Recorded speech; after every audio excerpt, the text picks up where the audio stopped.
ఈరోజు మనం కరీంనగర్ కలెక్టరేట్ దగ్గర ఉన్నాం. ఈరోజు ప్రజాపాలనలో భాగంగా మనం కరీంనగర్ కలెక్టరేట్ ఇక్కడికి సమస్యలు తెలుసుకుందామని వస్తే ఇక్కడ కలెక్టరేట్ ఆవరణలోనే మనకు ఒక విద్యార్థి బాలుడు ఇక్కడ కూర్చొని ఉన్నాడు. అసలు ఎందుకు ఇక్కడ కూర్చున్నాడు అనే ఆలోచన మీద చూస్తే ఇక్కడ ఒక ఫ్లెక్సీ అరేంజ్ చేసుకుని కూర్చున్నాడు. ఆయన సమస్య చూడండి. నా సమస్య పరిష్కారం కోసం నేను దీక్ష చేస్తున్నా. నా పేరు ఇట్టవేని తనోజ్.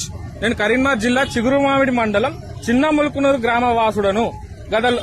గతంలో మా నియోజకవర్గం ఎమ్మెల్యే గారు ఇల్లు మంజూరు చేస్తానని హామీ ఇచ్చినారు. ఇప్పటి వరకు ఎటువంటి సమాధానం లేదు.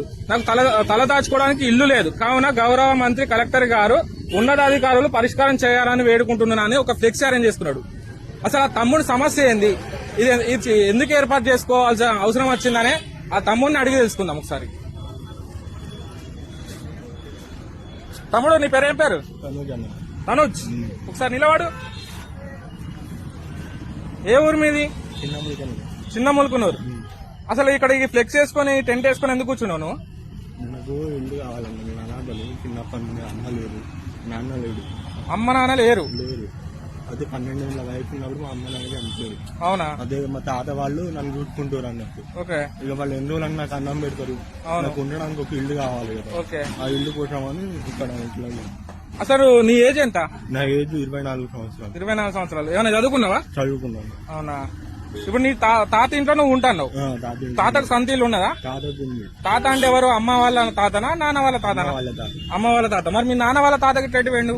మా నాన్న వాళ్ళ తాతలు వాళ్ళకు ఆర్టీకి తెలియదు. అవునా? అప్పుడే వాళ్ళకు ఏమైనా తెలియదు. అవన్నీ మాకేం చెప్పలేదు. అవునా? ఇప్పుడు నిన్ను మీ అమ్మ వాళ్ళ తాత నిన్ను పెంచుకున్నాడు ఇన్ని రోజులు. మరి అసలు నీ సమస్య ఏంది? నాకు ఉండడానికి ఇల్లు కావాలి. ఉండడానికి ఇల్లు కావాలని నీకు జాగ ఉన్నదా? ఉన్నదా? జాగ ఉంది. ఇప్పుడు నీకు జాగలా ఇల్లు కట్టేయాలని నువ్వు ఈరోజు అడుగుతున్నావు. మరి ఇక్కడ కూర్చోడానికి కారణం ఏంది? మీ ఇంటికాడ మీ సర్పంచ్ కానీ ఎమ్మెల్యే దగ్గరికి పోయినావాను? వాళ్ళు పట్టించుకుంటలేరు అని కదా ఎంత దూరం. అవునా? ఏమంటారు? నువ్వు ఆయన దగ్గరికి పోయి అడిగితే ఏమంటారు? ఆయన దగ్గరికి అడిగితే తమ్ముడు ఇంకా రాలేదు, చేయలేదు. అది మొన్నటి దాకానేమో సర్పంచ్ ఎలక్షన్ల దాకానే ఆగాను. మళ్ళా సర్పంచ్ ఎలక్షన్లల్లా ఎటు అటు చేసి వాళ్ళు మళ్ళా ఏదైనా ఒక ఊర్లు ఉంటాయి అన్న చిన్న చిన్న రాజకీయాలు, అయితే మధ్య పెట్టి ఏదైనా ఒకటి చేస్తారని డైరెక్ట్ ఏదైనా ఒకటి తెలుసుకుందామని డైరెక్ట్ కలెక్టర్ ఆఫీస్. అవునా?